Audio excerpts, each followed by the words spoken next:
In Matthew chapter 22, verse 35, the lawyer asks the question about the great commandment in order to test Jesus. In Mark, he is not hostile and does not intend to test Jesus. As a matter of fact, Mark mentions at the beginning of the incident that the lawyer thought that Jesus had answered the Sadducees well. And at the end of that response, he commends Jesus for his answer.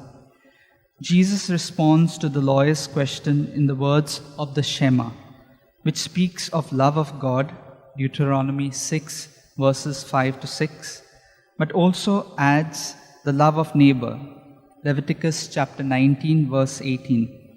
The scribe's response to this is to acknowledge Jesus' answer as correct and to add that following these commandments is greater than sacrifices and burnt offerings.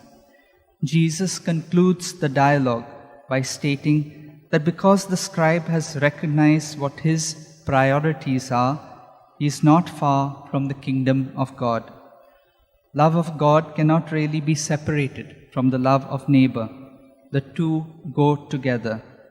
Our love for God is made manifest and tangible only when we reach out in love to someone else.